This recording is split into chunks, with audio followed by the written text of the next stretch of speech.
This is not the first time. This is not even a corruption issue. It is a question of a contract. No, it's on a question of whether a contract can be reworked in a given way, and a question of the government You're policy. looking at it legally now. You're looking at it purely legally now. I looked at it politically earlier, to which your answer to that was, but look at it in this way, this has been open for a long time. No, but in which case, what was this expose about? I asked myself. I think this whole thing has become a big issue because a minister was transferred.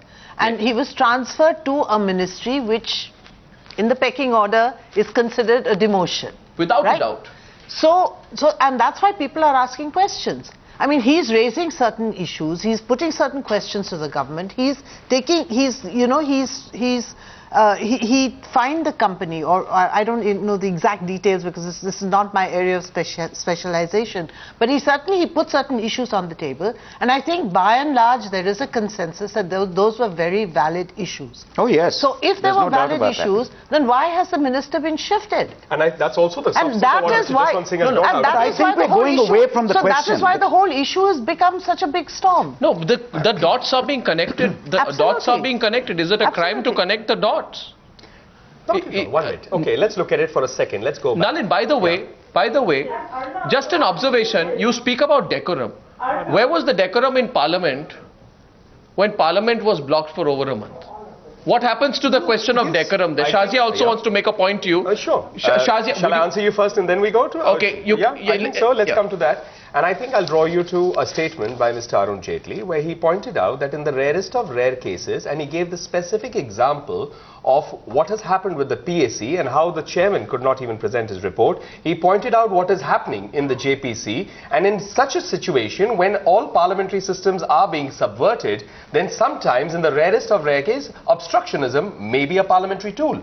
It is, and he has made that clear. Obstructionism by you in Parliament has the decorum, but the press conference where they are aggressive on the KG Basin lacks decorum. No, I'll make it clear. Sir. I did not say specific. I said when we. I never said you have inferred it further. I said when we say something without it. No, the question was to you tonight that why were you not as aggressive and pointed as India against corruption? To which you said, I didn't say, you said, maybe we have the decorum and they don't. I didn't say they don't. I simply said when we speak with decorum, and I think I was very specific about it. And if I may just take it to the next step, if we look at this particular, the KG Basin issue, when during the NDA government has there been a revision of price, when there has been any kind of change in the terms of reference, it's all happened after 2006, 2007. So and how many press conferences has the BJP had? I mean, if you would even go today, there is, day before yesterday, Mr. Venkaiah Naidu has spoken to the press. Today, Mr. Jaswant Singh has come out with a statement. It came on my phone at least at 4:42 p.m. So it must have been released a little earlier than that. And he has raised substantially similar questions. The Dr. Murli Manohar Joshi has spoken in Parliament. How aggressively have you taken the Director General of Hydrocarbons report and the facts which have spoken about one thing? How many press conferences have you had? If you want, I can by tomorrow try to give you those details specifically. No, why have you not been as aggressive on it, say, as you were how many press conferences has... On 2G you were aggressive. Yes. And 2G was about the politician, businessman, bureaucrat nexus. Now on this also, India Against Corruption has raised it today in their press conference. And they've taken the initiative away from you. No, I think if they say we are playing the role of the opposition. I think we take on each issue as it comes. Now on 2G, Mr. Nalin Kohli, my question to you tonight is very simple. Please don't take it otherwise. But in one case, Mr. Ariman Sundaram raised the question of lobbying.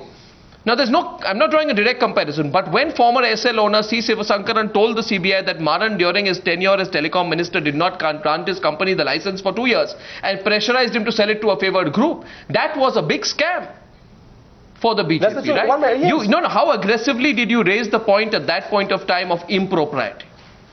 Arnav, if I may draw, yes, let me raise it on the 2G. That's basically the larger question of the 2G spectrum scam. And if you look at the 2G scam, consistently including blocking Parliament for a month in the last winter session, I think the BJP played its role. And what we got was a JPC. And I think what we have found is that the JPC itself is not functioning as it should. Is your cupboard clean? Is our cupboard clean? Broadly speaking, yes. Okay. If anyone wants to raise questions, they are free to raise those questions. Ariman Sundaram, why do you smile? Broadly speaking. Whatever. The question goes, is the cupboard clean? And the answer was broadly speaking. Yes, I smiled at the broadly speaking. And I will answer that. No, absolutely answer him. Yes, I will answer to Mr. Arya Sundaram also. In politics, propriety cannot happen, the answer to propriety cannot be, broadly speaking, I have propriety. I'll tell you why. And I've used my words very carefully. And I'll tell you why. I'll tell you why I've used it also. Because how can there be a presumption if there's anything that's wrong? We have taken action against it too. Counter questions coming in. First from Shazia, and then I'm coming to you, T.S.R. Subramaniam. Now we are getting on the bigger point.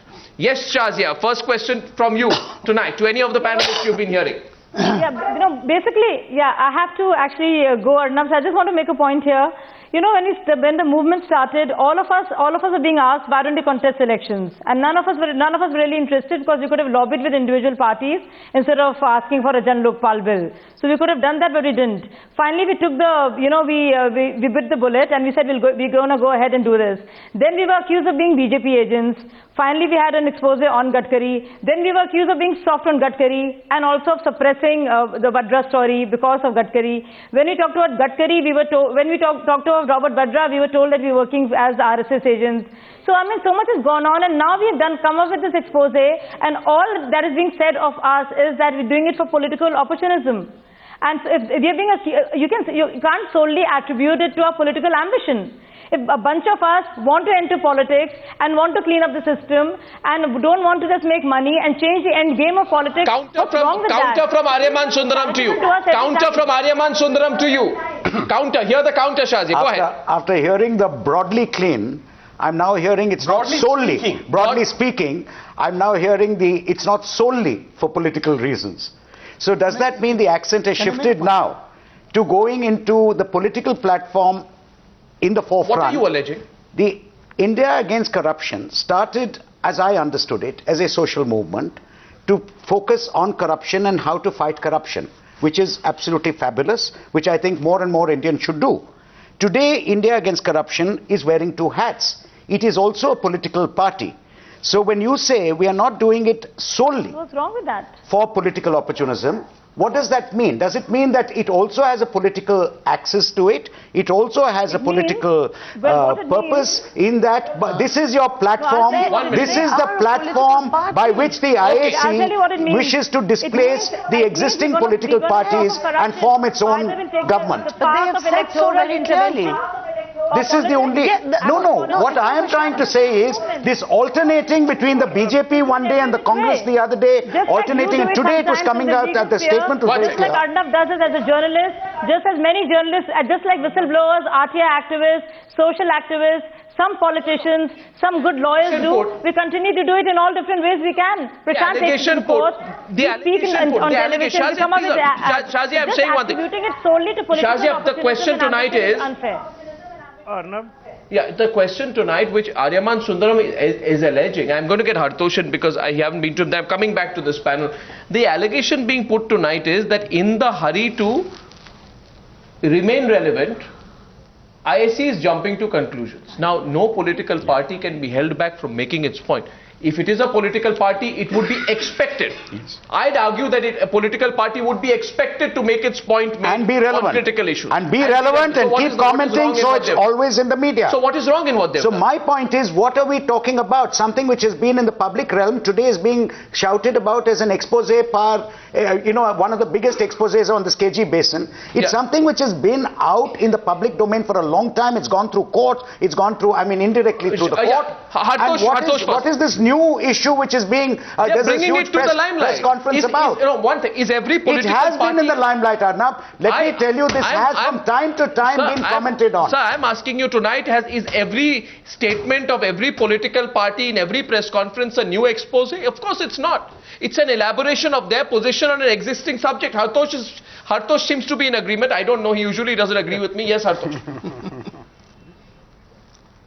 Arnab, the thing here is that something has happened which is a proximate occurrence. Jaypal Reddy was shifted from the ministry, and there is this background to Reliance. Journalists just don't parrot a press conference. There is a takeaway from this press conference. The question here is the enormous clout that Reliance enjoys over government functioning, the nexus between corporates and governance, as revealed by the shifting of Jaipal Reddy, and that is a current question that is very important for the functioning of our democracy. Why should we run away from that?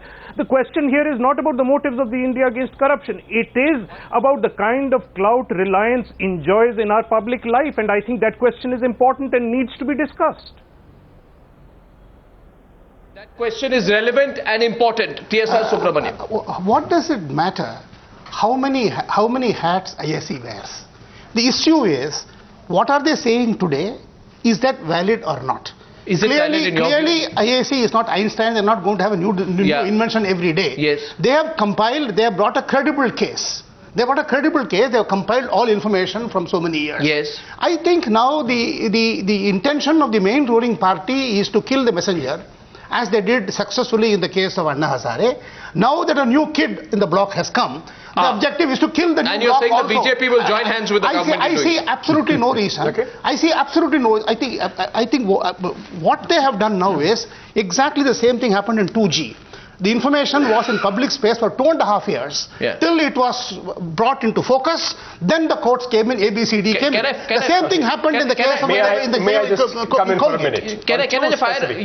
On two specific points, I'm going to come to 2G and Colgate. On Colgate, our MP kept on raising it. It finally became a big issue much later. Consistently kept writing letters. Mr. Javadekar and Mr. Hansraja here, they went to the CVC, so on. If I remember on 2G, I think it was the Pioneer newspaper and one journalist who kept saying it. We raised it a few points. It became a much bigger issue far later. So political parties like us... Did you also expose CWG? What?